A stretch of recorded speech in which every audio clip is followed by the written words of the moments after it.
Invitado a nuestra siguiente presentada, que es Tania Gajardo. Ella es encargada, subdirectora de la unidad especializada en crimen organizado de la Fiscalía Nacional, a quien tenemos aquí en el estudio para hablar sobre eso, crimen organizado. Tania, ¿cómo está? Muy buenos días, gracias por aceptar nuestra invitación. Connie Santamaría y Gerardo Gómez, te saludamos. Muy buenos días, muchas gracias por la invitación. Bienvenida, mucho que conversar, sobre todo, bueno, como decía Gerardo, en medio de esta formalización que comenzó a fines del mes de enero, hace pocos días, y que ahora da otro paso, que es la formalización de los piratas de Aragua, y que supuestamente están detrás del crimen de Ronald Ojeda. Primero, Tania, esto es... ¿Ya están llegando o podemos afirmar, digamos, que se trata de un crimen por encargo por parte del gobierno o del poder político de Venezuela? A la fecha ya han pasado varios días, varias jornadas, ¿cierto?, de audiencia de formalización. La audiencia se decretó reservada, entonces yo también tengo que cumplir con ello y dar los antecedentes que han sido público hasta la fecha. Y a la fecha el fiscal Barros, que es quien lidera la investigación y que dio una entrevista también acerca de este punto, indicó que hay algunos antecedentes en la carpeta de investigación que darían cuenta de un encargo político, un móvil político en justamente el secuestro y posterior homicidio del teniente Ojeda. Esos antecedentes fueron ventilados en la audiencia de formalización. Y la verdad es que estamos todavía en una etapa de formalización y eso implica que el tribunal, el juzgado de garantía, dio 6 meses de investigación. Por lo tanto, en estos 6 meses todavía queda bastante diligencia por realizar, pero a la fecha eso es lo que ha dicho el fiscal que lidera la investigación y es lo que se ventiló en la audiencia. Claro, y te lo pregunto porque ayer se lo preguntaron al propio presidente Gabriel Boric en Uruguay y él dijo, si es que se demostrara esto, si es que así fuera, sería gravísimo, sería un atentado además a la soberanía y también a los derechos humanos, y Chile recurriría a la Corte Penal Internacional. Por eso te lo pregunto porque en el fondo sigue siendo un supuesto, pero es la tesis con la que está trabajando la Fiscalía, ¿cierto? O sea que hay un móvil político y por lo tanto eso significaría que Venezuela intervino en nuestra soberanía. La tesis de la Fiscalía de Chile a la fecha es que hubo un secuestro y un homicidio por encargo y que tuvo un móvil político. Ahora bien, quedan 6 meses de investigación en los cuales se van a recopilar todos los antecedentes que se puedan recopilar en el tiempo que resta de investigación. Eso podría variar o podría confirmarse. Esa es justamente la gracia del sistema procesal penal, en el sentido de que el momento que se formaliza la investigación se está comunicando los hechos por los que se está siendo investigado con los antecedentes que hay a la fecha, y luego hay un plazo de investigación en el que la tesis que presenta la Fiscalía en este primer momento puede confirmarse o no, ¿ya? Ahora, el principio de inocencia, ¿cierto?, y las reglas del proceso penal implican que la confirmación es ya cuando exista una condena respecto de estos temas y no en estadio de formalización, que es lo que nosotros estamos viviendo actualmente. Tania, usted no es fiscal, para explicarlo a nuestros auditores, ¿no? Sino que trabaja en una unidad que probablemente observan estos fenómenos, investigan, se anticipan, y en base a lo que preguntaba Connie, esta posible conexión de un grupo criminal con un gobierno, porque esa es una de las tesis que levanta la Fiscalía, ¿qué tan plausible es o más bien qué tan novedoso termina siendo? ¿Es una tendencia? ¿Hay más antecedentes previos de conexiones entre gobiernos y el crimen organizado? La verdad es que para nosotros es novedoso como Fiscalía, como varios de los fenómenos que nosotros vemos actualmente en materia de crimen organizado, pero sobre todo yo diría que en este caso en particular es más novedoso aún. ¿Por qué? Porque ya la Fiscalía, las policías, hace tiempo estamos trabajando en temas de criminalidad venezolana, Tren de Aragua específicamente, y no habíamos tenido a la fecha una investigación a nivel nacional que diera cuenta de un secuestro cuyo móvil no fuera exclusivamente pedir dinero, por ejemplo, a la familia de la víctima directamente. O sea, enriquecerse en forma rápida a partir de ese hecho criminal. Eso era lo conocido, entre comillas. Eso era lo que conocíamos. Entonces, en particular, en este secuestro, no hubo llamadas a la familia solicitando un rescate.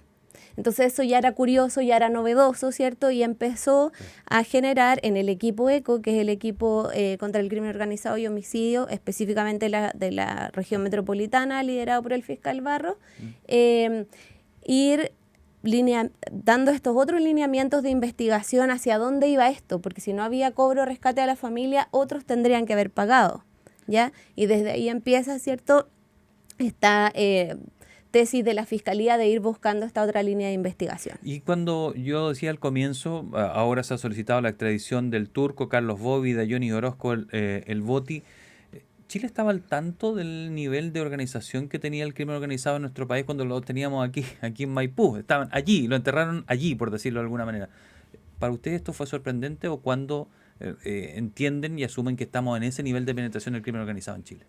La verdad es que el Ministerio Público lleva, yo diría, desde que inició la gestión del fiscal nacional Ángel Valencia, mirando el fenómeno del crimen organizado desde una perspectiva nacional y especializada, por eso la creación de la Unidad contra el Crimen Organizado y además la creación de los equipos ECO. Y estos son los que permiten tener esta mirada global de lo que está pasando, y me voy a permitir dar un ejemplo en esto para que sea más fácil de comprender. En este mismo hecho nosotros tenemos situaciones que pasaron en Estación Central, en Maipú, incluso en Talagante habían casas, ¿cierto?, de cautiverio, de secuestrado. Esto en un régimen tradicional de persecución penal habría sido el fiscal local de Maipú, el fiscal de la regional centro-norte, aislado, hechos distintos. Cada uno y dependiendo de fiscales regionales distintos, ya, pero que no trabajan en el mismo edificio. ¿Nos dimos cuenta entonces al 2024 de esto? Nos dimos cuenta desde que empezamos a unir hechos de un lugar con otro lugar, ¿cierto?, a partir del análisis de los equipos ECO y a partir de incluso compartir información entre los policías, que eso hay que destacarlo. Actualmente en el ECO metropolitano funciona en la misma oficina Carabineros, PDI e incluso Gendarmería. Y eso implica un esfuerzo importante del Estado en que las instituciones trabajen juntas y se compartan información. Eso es un cambio de fórmula para enfrentar un fenómeno que no hay otra manera de enfrentar. Conversamos aquí en Pauta de Análisis con Tania Gajardo, subdirectora de la Unidad Especializada en Crimen Organizado, esto de la Fiscalía Nacional. Ahora, Tania, claro, hoy día lo están enfrentando como un fenómeno y digamos, hay un fiscal a cargo de este caso y que implica diferentes regiones, incluso diferentes ciudades puede ser. Pero estas tres personas para las que se pidió la extradición y que la justicia aprobó la extradición, ahora depende los tiempos también de los países, ¿cierto? Tiene que ser Estados Unidos y Colombia los que entreguen a Carlos Gómez, que es Carlos Bobby, ¿cierto? También está el Boti, Dayonis Orozco, y el turco, que tenía además dos identidades. Pero estas personas estuvieron viviendo en nuestro país, aquí al lado, operando en nuestro país, operando con diferentes identidades, y nadie los detectó. De las 19 personas que son imputadas en este caso, hay 14 que ya estaban en prisión preventiva. Con esto quiero contestar la pregunta. Detecciones hay desde hace tiempo. Otras investigaciones asociadas al Tren de Aragua hay. Nosotros tenemos aproximadamente 300 personas privadas de libertad en Chile que pertenecen a la organización criminal. Por lo tanto, esto no es algo que comienza con este caso. Lo que sí nos interesa relevar es que con este caso uno se da cuenta cómo se van uniendo distintos casos de distintos lugares y se va llegando más arriba hacia los líderes de las organizaciones. Porque lo tradicional es que se investigue a la persona que mató, a la persona que extorsionó, al que secuestró, que es una persona fungible, un miembro de la organización que al momento que va preso, ¿cierto?, la organización busca a otro.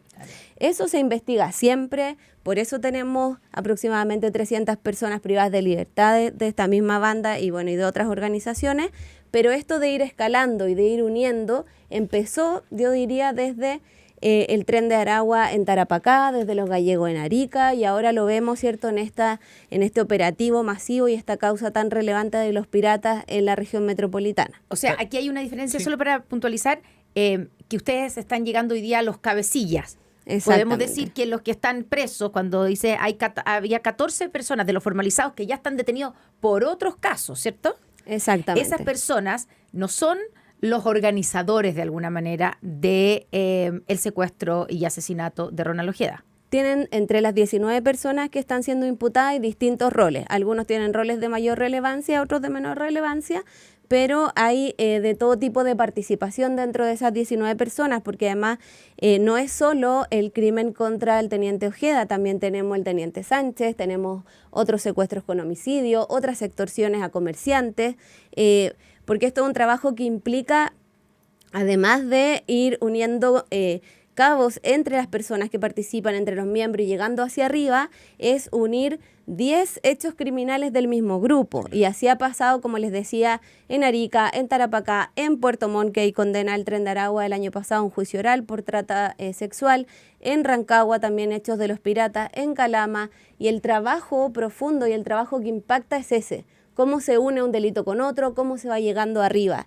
El trabajo de la flagrancia del que comete el delito es un trabajo muy importante también, pero no va llegando a las cúpulas de las organizaciones, que es lo que se requiere para enfrentar de mejor manera esto. Tania, ayer hubo una demolición de viviendas improvisadas en una toma en Talagante, porque estaban vinculadas al crimen organizado, casas de tortura, tráfico de droga, encontraron plantas de marihuana. A esta hora hay un operativo en Maipú, porque van a comenzar a hacer demolición en zonas que también están controladas por el Tren de Aragua, entiendo. ¿Cuál es la conexión directa que usted diría que hay entre las nuevas tomas, los nuevos campamentos que van apareciendo, porque es muy distinto a los que habían hace 50 años, y el crimen organizado? Lamentablemente uno, claro, tiene que enfrentar que hay conexión. ¿Y por qué? Yo pienso, nosotros lo hemos ido mirando en las distintas investigaciones, que esto se va formando así, es porque se trata de terrenos, ¿cierto?, en donde el Estado tiene menos presencia que en un sector urbanizado, ¿cierto?, que tiene servicios, y las organizaciones criminales van tomando estos espacios y lucrando de distintas maneras, o sea, desde el loteo irregular, la venta de los sitios, el control de quién entra, quién sale, qué se vende adentro, qué se hace adentro. Entonces hay un aprovechamiento también de las personas pobres que viven en ese lugar, de personas extremadamente vulnerables que también han tenido que llegar a vivir a esos lugares y a los que se les exige pagos, por ejemplo, por seguridad, se les controla el ingreso, personas que están amedrentadas. En las tomas hay distintos tipos de personas viviendo adentro, y lo vimos, por ejemplo, en un operativo el año pasado en Puente Alto, una toma que estaba liderada por una mujer colombiana, ustedes van a recordarla, sí, que era ¿cierto? bastante peligrosa y perseguida en su país. Exacto, y ahí los propios vecinos de la toma, después de que se hizo el procedimiento, iban contando y declarando cómo las personas dentro de la toma eran extorsionadas. Entonces, la presencia del Estado en estos lugares es fundamental, o sea, hacerse cargo de estos lugares, porque si no, las personas lamentablemente quedan en manos de las organizaciones que están manejando estos territorios. Y en ese sentido, el operativo que está ocurriendo a esta hora en Maipú, en la toma, ¿tiene que ver con el caso de Ronald Ojeda o con la investigación de su secuestro y asesinato? Tiene que ver con distintas investigaciones que se dan en el ámbito de esa toma en particular. Lo mismo en Talagante, las casas de cautiverio de Talagante sí también fueron mencionadas en la formalización de los piratas en particular, eran utilizadas allá. Y las de la toma Santa Marta fueron bien importantes, porque desde el momento en que se identificaron esas casas en esa toma, hubo una baja de los secuestros extorsivos importante durante un periodo de tiempo. Entonces, también vamos viendo cómo las investigaciones van teniendo consecuencias, externalidades positivas respecto de la baja de algunos fenómenos. Ahora, ¿hay relación, y es otro de los elementos que se ha ventilado también en la formalización, o qué relación hay entre el asesinato, secuestro de Ronald Ojeda y el famoso niño guerrero, que está prófugo, que se escapó de la cárcel en Venezuela y que durante lo que se ha filtrado, digamos, es que hay un testigo que dice que es Diosdado Cabello, el segundo del régimen de Nicolás Maduro, el que ordena el secuestro de Ronald Ojeda vía y se le ordena a el famoso niño guerrero. ¿Eso es parte de la investigación, digamos, es un hecho? De lo que se pudo exponer en la audiencia de formalización, Carlos Bobby, que es una de las personas que se autorizó la extradición ayer, que operaba como líder también de este grupo, tiene vínculos específicos con Niño Guerrero, que también nosotros hemos visto en otras investigaciones a nivel nacional, vínculos con la Richanga, por ejemplo, que son los líderes que están más arriba en la cúpula de la organización, y entonces hay algunos testigos antecedentes que fueron expuestos en la audiencia que relatarían lo que usted señala recientemente, que hubo una solicitud de este tipo para el secuestro del teniente Ojeda. ¿Y hay algún rastro de niño guerrero? Porque en esta investigación que nosotros lo hayamos expuesto en la audiencia, no. Ya, porque en algún minuto se dijo incluso que estaba aquí en Chile. En algún minuto yo también escuché eso, pero nosotros no hemos tenido antecedentes que hayamos expuesto en alguna audiencia ni que sean públicos de que eso sea efectivo. Usted escucha a Tania Gajardo, subdirectora de la Unidad Especializada en Crimen Organizado de la Fiscalía Nacional, conversando aquí en Pauta de Análisis. Los hechos que relata que han ocurrido, hemos escuchado los mensajes y visto los mensajes que se enviaban entre ellos, a uno le da un poco de miedo, ¿no? Recorre un frío a la espalda.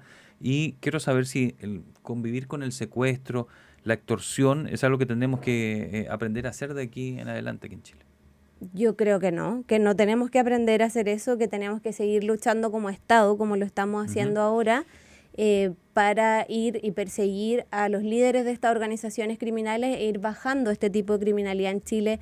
Nosotros no somos un país que seamos un país de delitos predatorios, o sea, de extorsiones, de secuestro extorsivo. Esto es una criminalidad que se ha presentado y ha aumentado en los últimos 2 años, pero que debido a estos esfuerzos que estamos haciendo todos, las policías, la fiscalía, los equipos ECO, el gobierno al financiar también los equipos contra el crimen organizado, homicidio, los esfuerzos en las cárceles que se están haciendo, la verdad es que lo que queremos, y hemos visto algunos meses bajas con estos mismos operativos, es que esto vaya desapareciendo o llegando a lo más bajo. El fiscal de Arica en alguna conversación nos decía que utilizó una frase coloquial que le dijo un mismo de los integrantes de los gallegos: Chile está tirado, dijo. Es decir, Chile estaba muy fácil para operar. Era muy fácil entrar, muy fácil salir, operar por los puertos. Decía, tenían muchos requisitos que para ellos eran fantásticos para hacer negocios aquí.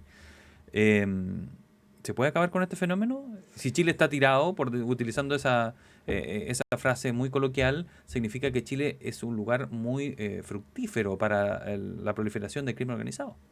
Sí, o sea, frases como esas las hemos visto de parte de sujetos investigados en otras causas también. Y se refieren a varias cosas. Se refieren primero a la situación económica en Chile, que beneficia, ¿cierto?, que uno cobre extorsiones, cobre secuestro extorsivo, la gente probablemente lo va a pagar. Se refiere también a los pasos fronterizos, que eso es conocido por todos, que tenemos una extensa frontera, ¿cierto?, y bastante porosa. Y también se refiere a algunas medidas que nosotros no tomábamos de manera preventiva porque no teníamos este tipo de fenómenos. ¿Cómo cuáles? Por ejemplo, nosotros dentro de nuestra realidad nacional no estaba ni los secuestros extorsivos ni las extorsiones. Por lo tanto, no estaban ni siquiera en nuestro radar que un barrio comercial tuviese que organizarse para poder denunciar este tipo de hechos, cuidarse entre los locatarios. No era parte de nuestro panorama nacional delictivo. Sí, el hurto. Y en eso sí teníamos medidas de seguridad. Esa vulnerabilidad la teníamos, pero ¿la seguimos teniendo? Yo creo que nosotros, a medida que hemos ido identificando este tipo de fenómenos, hemos ido avanzando, en nuestro caso, Fiscalía, en la persecución y por parte del Estado en la prevención, que es lo que toca, ¿cierto?, al Ejecutivo. Ya, pero es un hecho entonces que nuestro país era un buen lugar para instalarse por parte del Tren de Aragua. O sea, en nuestro país había plata, que es lo primero que persigue cualquier organización criminal. En nuestro país tenemos cierto límite fronterizo extenso terrestre por donde se puede entrar y salir en distintos pasos no habilitados. Y además, esto va a sonar curioso, pero nuestras organizaciones criminales locales no eran organizaciones criminales de un nivel de violencia como las que hemos visto de los que han llegado. Entonces, la resistencia por parte de los grupos nacionales tampoco era del nivel que, por ejemplo, una organización venezolana encuentra en Colombia. ¿Ya? Entonces ahí hay otro... O sea, nuestra organización criminal que teníamos, ¿cierto? El crimen y organizado... que tenemos, porque seguimos teniendo chilenos. Porque esto no es solamente importado, eran de un nivel mucho menos violento y por lo tanto no le pusieron de alguna manera resistencia a estos grupos extranjeros. Sí, y también ahí viene esa frase de la facilidad, porque piensen en esto, solamente geográficamente. El centro de Santiago no era un lugar en el que nosotros advirtiéramos presencia de organizaciones criminales más allá del robo por sorpresa, ¿cierto? Sí, que a uno le quitaran el celular, salían corriendo. Un edificio, entiendo. Y entonces, los edificios, lugares en Santiago Centro eran lugares que estaban, como dijo usted recién, tirados, ¿ya? O sea, podía alguien instalarse ahí y nadie iba a defender ese territorio. No estábamos preparados. No estábamos preparados en términos tampoco de organizaciones, ni de persecución penal, no estábamos preparados para el nivel del crimen organizado del Tren de Aragua, por ejemplo. No estábamos preparados y tuvimos que cambiar muy rápidamente y en menos de un año tuvimos funcionando equipos contra el crimen organizado. Yo creo que ahora nosotros desde la persecución estamos mucho mejor preparados. Tania, cuando vino hace algunos meses este estudio, hablamos del tema militar, que en esos días se estaba hablando mucho. Si los militares a la calle, los militares a infraestructura crítica. Y bueno, cuando pasan los fenómenos, ya se acabó la balacera, uno se olvida del tema. Pero a nivel legislativo el tema no está resuelto todavía. ¿Sigue siendo a su juicio una alternativa al considerar la presencia militar en infraestructura crítica? La verdad es que ese es un tema, como usted bien dice, que está dentro de la discusión legislativa. Para nosotros como Fiscalía, todo lo que implique mayor prevención y evitar situaciones como las que conversábamos el año pasado va a ser bienvenido, pero es algo que está fuera, ¿cierto?, de nuestras funciones. Ya, se lo pregunto de otra manera. ¿Hay datos que muestran efectividad de la presencia militar en infraestructura crítica si nos comparamos, por ejemplo, con otros países del mundo? Sí, nosotros también eso lo explicamos el año pasado cuando estaba sobre la mesa el debate que en países europeos, por ejemplo, esto uno si tiene la posibilidad de viajar lo ve, ¿cierto? Militares resguardando infraestructura crítica. Y es algo que no ha tenido mayores inconvenientes en cuanto a constitucionalidad, pero es algo, como le decía, que tiene que tomar la decisión el Poder Legislativo con el Ejecutivo y está fuera de las facultades del Ministerio Público. Muy cortito, sé que se nos acaba el tiempo, pero hablando de temas legislativos, hoy día se promulga la ley antiterrorista, pasó los controles del Tribunal Constitucional. ¿Es o será una buena herramienta para ustedes, digamos, para el Ministerio Público, para la persecución del crimen organizado? ¿Por qué?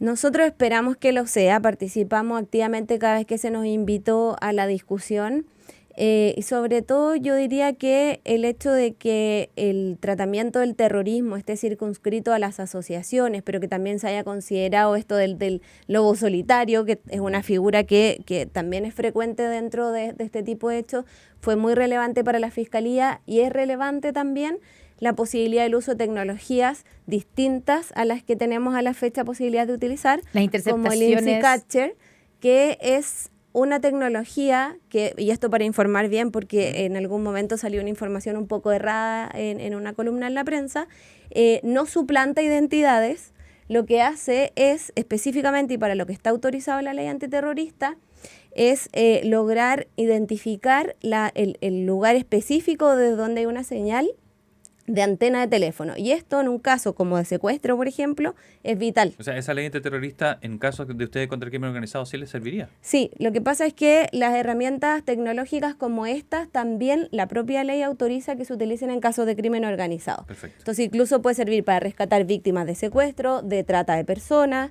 y creemos que sí tiene herramientas muy valiosas y se agradece el avance en esta materia.